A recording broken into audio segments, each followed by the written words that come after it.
Yeah, good morning, everyone. Yesterday, we saw a very good move in the US market. In fact, Indian market also saw a very strong move and taken a new high, uh, mainly driven by the uh, concerns over Evergrande got abated, and even the concerns on the Fed meeting where the outlook was some concerns, so that also got aside, and market took a strong move. Uh, After that, in today's trade, though Japan market is quite strong, mainly because yesterday it was close, but the other Asian markets is so marginally up, and even the futures of the US market are also flattish. So quite possible after a strong move yesterday, market we see some cool off today. Even if we see the commodities are also seeing some mixed reaction. Whereas oil continued to move up and reached over $77. The aluminum in China has seen 2% decline, and even steel has also seen 2% decline in China. Whereas iron ore is seeing some bounce back from the bottom and is up by around 2%, and copper is flat. So more of a mixed reaction in steel in metal sector. Apart from that, there were news that China government is a bit concerned about Evergrande and will be coming at support only at the fair end. What we see that though they had already cleared some installment on Wednesday, but they are under negotiations with the other lender for deferment of the payment. So I think what we were thinking of that the Evergrande will not be a contingent impact on the other countries. The same thing is getting played out and is not becoming any issue for the other market, though it may be a short-term pain for the Chinese market. I'll request technical team to take up from here. Yes, thank you, sir. Good morning, all of you. This is Swati. Yesterday, we have seen a very great momentum into the market, which Nifty surpasses 17,800 levels on the closing basis, which gives a positive sign. But looking towards the Asian market, we believe that today we might see some flattish opening on the flattish note, and we might see some range bound trading session during a day. Today is a weekend also, so we might see some profit bookings at the higher levels. On the technical background or looking towards the technical charts, I believe for the today intraday purpose, 17,900 is the immediate support resistance zone. If it's break that level, then it will open a door for 18,000 to 18,100 levels on the higher sides. Whereas on the low side, the first support is placed at 17,700. If it's break that level today on the closing basis, then we might to get to see some profit booking, which might take a Nifty towards 17,600 to 17,500 levels. So as of now, the support has been raised towards 17,500 levels from 17,300. So as long as Nifty sustains above 17,500, the view will be remain positive. We are likely to see 18,000 levels in the coming trading sessions. On the Bank Nifty front, for the today intraday purpose, 38,100 will be the immediate resistance zone.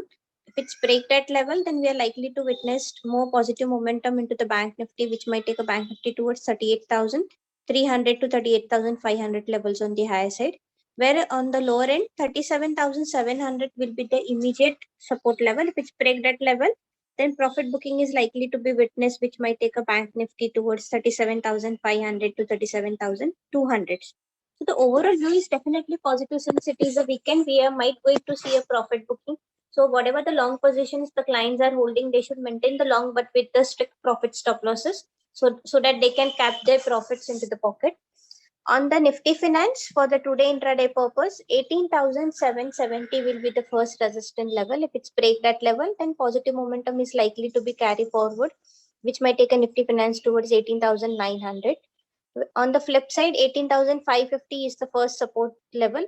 Below that level, we are expect to see 18,420 to 18,400 levels on the downsides. Yes, definitely, it's stock specific market. We are initiating a long positions into the markets. On the stock specific, Alchem looks good at the current level.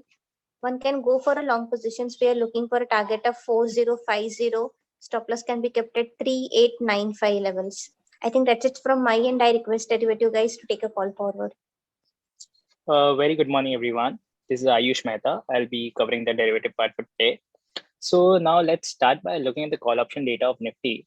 The highest open interest, which was at 18,000 strikes, has now shifted towards 18,500 strikes, having an open interest around 35.61 lakh contracts, which will act as a very crucial resistance level for Nifty in this September series. Whereas for intraday, immediate resistance would be at around 18,000 strikes, which is also the second highest in terms of open interest, holding around 35.2 lakh contracts. This was all about the call option data. Now moving on to analyzing the put option data of Nifty. Highest open interest of around 33 lakh contracts is at 17,500 strike, which will act as a very strong support level for Nifty in this series. Whereas for intraday, 17,700 will be the immediate support level. One can hold a long position in index by keeping 17,700 as a support in mind.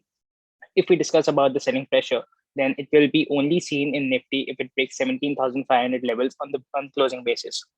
We had also discussed in our previous calls about Nifty trading in range, but in yesterday's session, we have seen a range breakout of 17,800, which was a strong resistance. We feel buying momentum is likely to continue from here. Moving on to the PCR OI, it gave a closing of 1.42.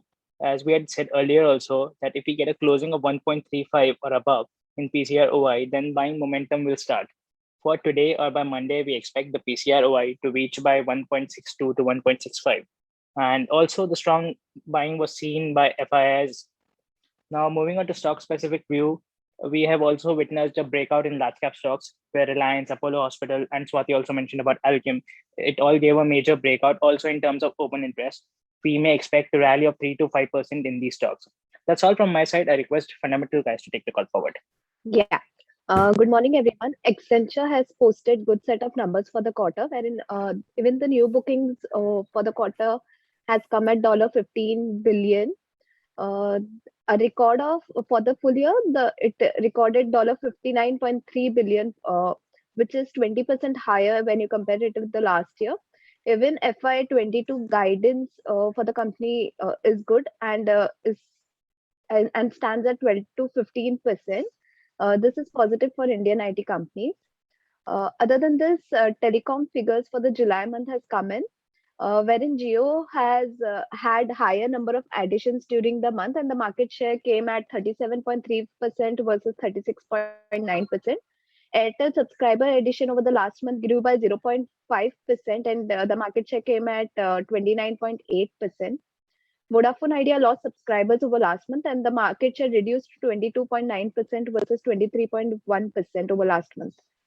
Thank you. Yeah, apart from that, yesterday, today, Sansera Technology is getting listed.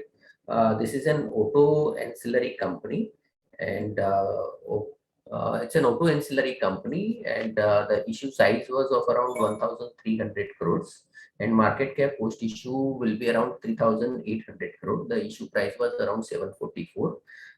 We had an avoid rating on this issue considering the higher valuations which has been given by the which has been asked by the company. It's mainly into auto ancillary for two-wheeler company, and if we compare it their valuation with the existing players based on the FY19, which was a very good year for auto sector. So FY19 they are earning, and FY19 peer group earning. The share was offered at 39 times, and which is much higher than the peer group of around 19 times. So apparently issue was looking quite overpriced. As such, we had recommended to avoid this issue.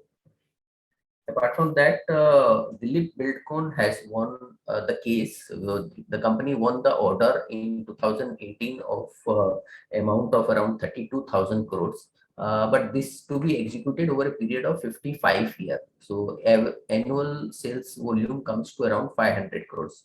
So this is mainly for the mining work where they need to remove the overburden and take out the coal and deliver it to the mine owner, that is Punjab Power. So this was hanging in the Supreme Court, and now the company won the case, and now they can supply, extract the coal and supply it to the Punjab Power. So this will act as positive for the company. Though it may not be so great positive, but it's still a positive for the company. So that's all from us. Thank you very much and have a good day. Subscribe to our YouTube channel for in-depth interviews of India Inc. and press the bell icon so that you do not miss our updates.